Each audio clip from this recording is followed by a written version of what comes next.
Hello friends, സൈടെക് മലയാളത്തിൻ്റെ മറ്റൊരു വീഡിയോയിലേക്ക് എല്ലാവർക്കും സ്വാഗതം. ഇന്ന് നമ്മൾ നോക്കാൻ പോകുന്നത് വെസ്റ്റൽ എന്ന് പറയുന്ന ഒരു ഇലക്ട്രോണിക്സ് കമ്പനിയുടെ വളരെ രസകരമായൊരു പരസ്യമാണ്. ഈ വീഡിയോ ഇഷ്ടപ്പെടുവാണെങ്കിൽ ഒന്ന് ലൈക്ക് ചെയ്യുക, ചാനൽ സബ്സ്ക്രൈബും കൂടി ചെയ്യുക. അപ്പോൾ നമുക്ക് നേരെ വീഡിയോയിലോട്ട് നീങ്ങാം.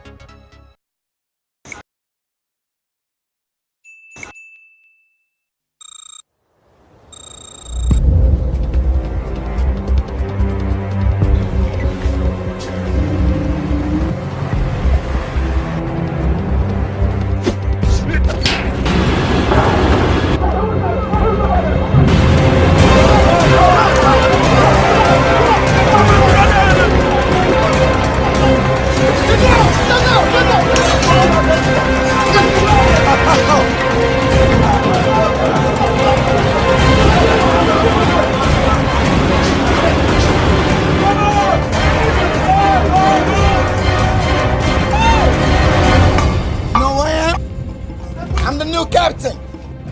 Give me the keys. The key.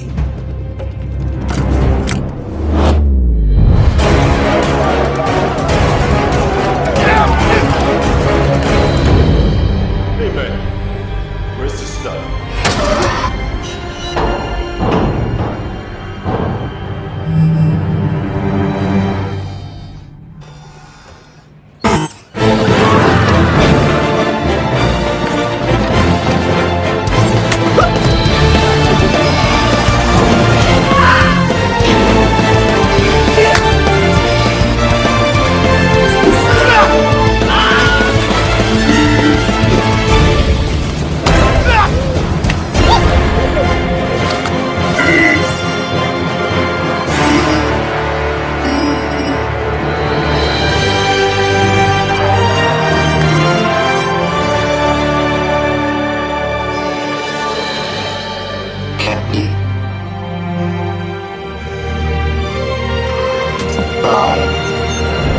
What happened here today stays here.